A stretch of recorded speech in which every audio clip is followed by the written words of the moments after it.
കർത്താവിൽ പ്രിയരെ, ഒരു പുതിയ ദിവസം കൂടി സ്വർഗീയ പിതാവ് നമുക്ക് ദാനമായി തന്നല്ലോ. ഇന്നത്തെ ദിവസത്തിൻ്റെ ഓരോ നിമിഷങ്ങളും എല്ലാ പ്രിയപ്പെട്ടവർക്കും ഒരുപോലെ അനുഗ്രഹമായി തീരട്ടെ എന്ന് ഞാൻ പ്രാർത്ഥിക്കുന്നു. പ്രാർത്ഥനയും അതിൻ്റെ മറുപടിയും തമ്മിൽ ഏറ്റവും അടുത്ത ബന്ധം പുലർത്തുന്ന ഒരു വസ്തുതയുണ്ട്. മിക്കവാറും എല്ലാ ആളുകളും തന്നെ പ്രാർത്ഥിക്കുന്നവരാണ്.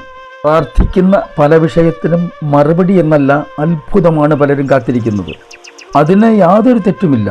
കാരണം കർത്താവിൻ്റെ മറ്റൊരു പേര് അത്ഭുതമന്ത്രി എന്ന് തന്നെയല്ലേ?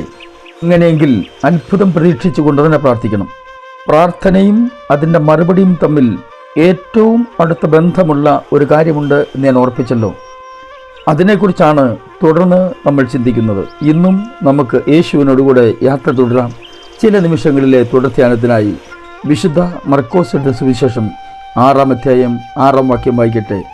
അവരുടെ അവിശ്വാസം ഹേതുവായി അവൻ ആശ്ചര്യപ്പെട്ടു. കർത്താവായ യേശുക്രിസ്തു തൻ്റെ ഐഹിക ശുശ്രൂഷ കാലയളവിൽ നിരവധി അത്ഭുതങ്ങൾ ചെയ്തു എന്നത് ദൈവവചനത്തിൽ നമുക്ക് കാണാൻ കഴിയുന്ന ഒരു വസ്തുതയാണ്. ചിലരുടെ ജീവിതത്തിൽ അത്ഭുത പ്രവൃത്തികൾ നടന്നു കഴിഞ്ഞ് കർത്താവ് തന്നെ പറയുന്ന ഒരു കാര്യമുണ്ട്: ഇസ്രായേലിൽ കൂടി ഇത്ര വലിയ വിശ്വാസം ഞാൻ കണ്ടിട്ടില്ല.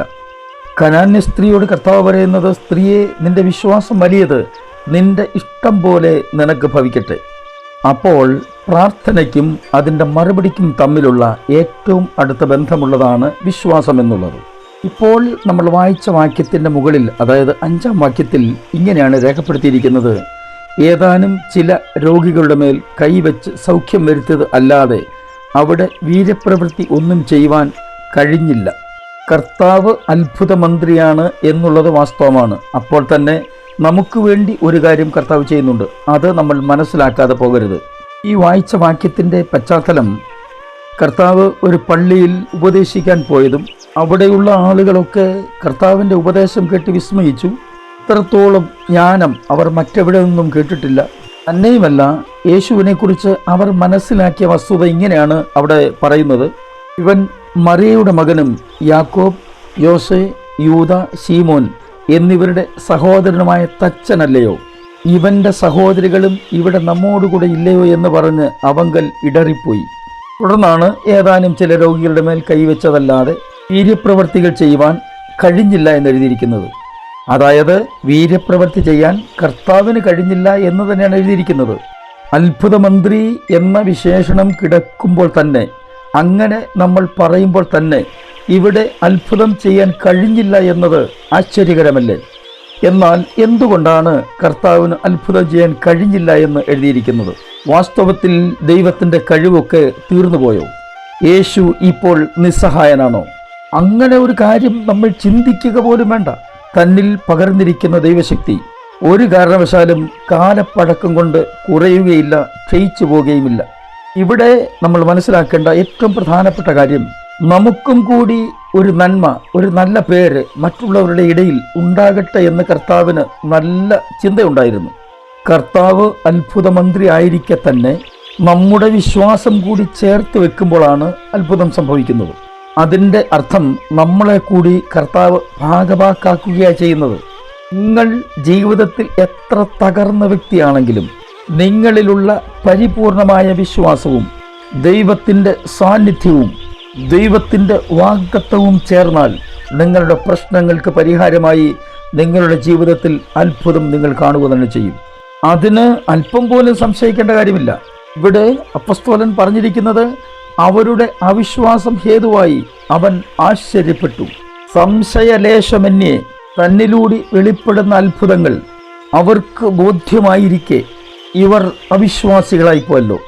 നോക്കൂ പ്രിയരെ, ദൈവപ്രവൃത്തി വെളിപ്പെടുവാൻ ദൈവമല്ല തടസ്സമായിരിക്കുന്നത്, മറിച്ച് നമ്മുടെ വിശ്വാസക്കുറവാണ്. ഒരിക്കൽ യേശുവിൻ്റെ അടുക്കൽ 4 പേർ ചേർന്ന് ഒരു പക്ഷവാത രോഗിയെ, ഒരു തളർവാദ രോഗിയെ കിടക്കയോടെ കൊണ്ടുവന്ന് അവൻ്റെ മുമ്പിൽ വെച്ചു എന്ന് നമ്മൾ വായിച്ചിട്ടില്ലേ? കർത്താവ് ഇരിക്കുന്ന വീടിൻ്റെ മുമ്പിൽ വാതിൽക്കൽ പോലും സ്ഥലമില്ലാതെ വണ്ണം ആളുകൾ ഇരിക്കുകയാണ്. പക്ഷപാതക്കാരൻ്റെ വിശ്വാസമല്ല, കൊണ്ടുവന്നവരുടെ വിശ്വാസം പരിശോധിക്കപ്പെടുകയായിരുന്നു. കാരണം പക്ഷപാതക്കാരന് ഒരു കാരണവശാലും മറ്റൊരാളുടെ സഹായമില്ലാതെ ഒരു ഇഞ്ച് പോലും നടക്കാൻ കഴിയില്ല. അവിടെ നോക്കൂ, യേശു ഇരുന്ന സ്ഥലത്തിൻ്റെ മേൽപ്പുര തുറന്ന് ആ മനുഷ്യനെ കിടക്കയോടെ യേശുവിൻ്റെ മുമ്പിൽ ഇറക്കി.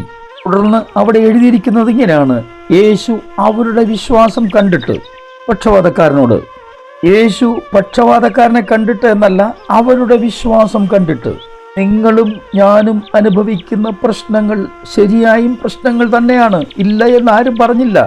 എന്നാൽ ആ പ്രശ്നത്തിൻ്റെ മധ്യത്തിൽ ഈ തളർവാദ രോഗിയെ ചുമന്നുകൊണ്ടുവന്ന ആളുകളെ പോലെ നിങ്ങളുടെ പ്രശ്നത്തിന് പരിഹാരമുണ്ടാകുമെന്ന് വിശ്വസിച്ചുകൊണ്ട് കർത്താവിൻ്റെ മുമ്പിലേക്ക് ഇറക്കി വയ്ക്കാൻ നിങ്ങൾക്ക് കഴിയുമോ? ഇല്ല. നമ്മളുടെ അവിശ്വാസം ഹേതുവായി കർത്താവ് ആശ്ചര്യപ്പെടേണ്ടി വരുമോ? നമുക്ക് വിശ്വാസത്തിൽ കുറെ കൂടി വളരാൻ ശ്രമിക്കാം. കർത്താവിനോട് കുറെ കൂടി അടുത്ത് ജീവിക്കാൻ ശ്രമിക്കാം. ഞാൻ നിങ്ങൾക്കൊണ്ട് പ്രാർത്ഥിക്കുന്നു. സ്വർഗീയ പിതാവേ, എല്ലാ പ്രിയപ്പെട്ടക്കാർക്കും സ്തോത്രം. ഞങ്ങളുടെ ജീവിതത്തിൽ പ്രാർത്ഥനയ്ക്ക് മറുപടി ലഭിക്കാത്തതിൻ്റെ പ്രധാന കാരണം ഞങ്ങളുടെ അവിശ്വാസമാണെന്ന് സമ്മതിക്കുന്നു. വിശ്വാസത്തോടെ അങ്ങയുടെ പാദപീഠത്തിലിരുന്ന് പ്രാർത്ഥിപ്പാൻ ഞങ്ങളെ സഹായിക്കണമേ. യേശു ക്രിസ്തുവിൻ്റെ പുണ്യനാമത്തിൽ തന്നെ ആമേൻ.